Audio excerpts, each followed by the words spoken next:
A massacre in the Tigray Mountains.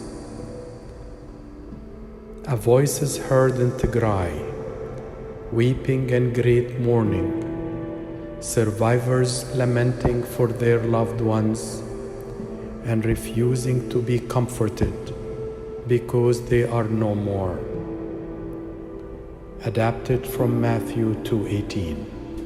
Who shall separate us from the love of Christ?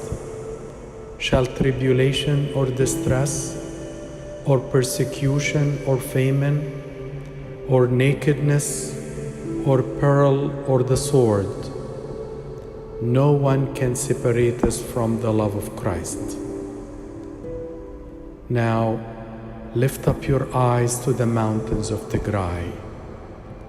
What will you see? Tigray, the northern beauty of Ethiopia, the city which hosts several stunning rock-cut churches clustered in its mountains. Now, the mountains of Tigray became witness to a genocide as thousands of innocent civilians were massacred in cold blood. They thought they were safe in the church. Then the soldiers arrived. For months, the Christians of Tigray were targeted, attacked, tortured, and then martyred. The cries of the Sunday school children echo in the mountains of Tigray as their lifeless bodies were left unburied in their Sunday school worship attire. Some even were completely unrecognizable. Their shoes, their shirts, and their bags are drenched with their pure blood. The smell of death encircling over the mountains. Isai, Hayali Maryam, Berhani, Yohannes, and many others have their graves in the mountains of Tigray with no names above their heads, while others were eaten by vultures before they got buried.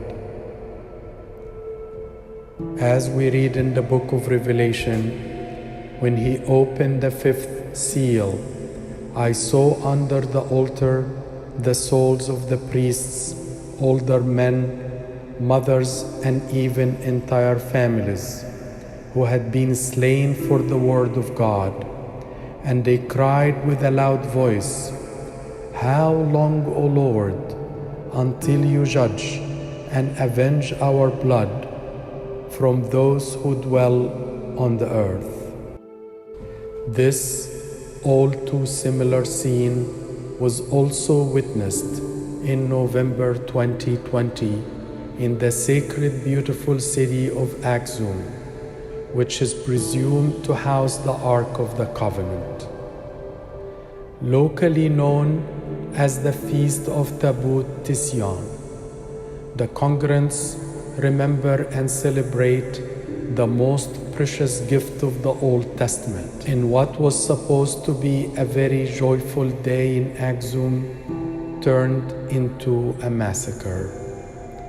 Thousands of brave men, women, and children were viciously attacked and slaughtered on this festive occasion. An entire city lay covered in blood and dead bodies as the ruthless soldiers refused to allow those grieving to even bury the dead.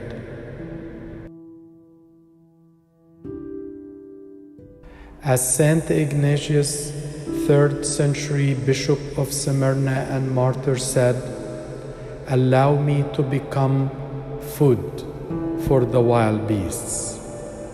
Many of the victims' bodies in Tigray were left unburied and became the food for the beasts of the mountains.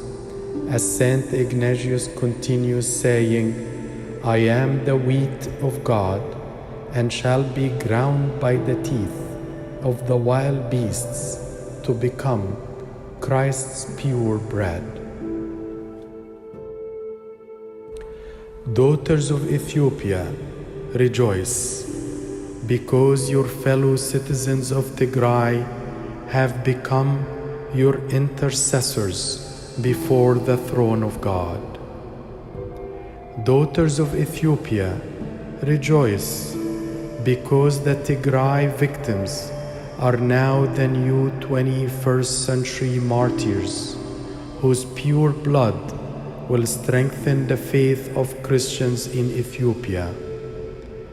Daughters of Ethiopia, rejoice, because your fellow Tigray brothers and sisters were able to partake of Christ's suffering, counted as sheep for the slaughter, that when His glory is revealed, you may also be glad with exceeding joy.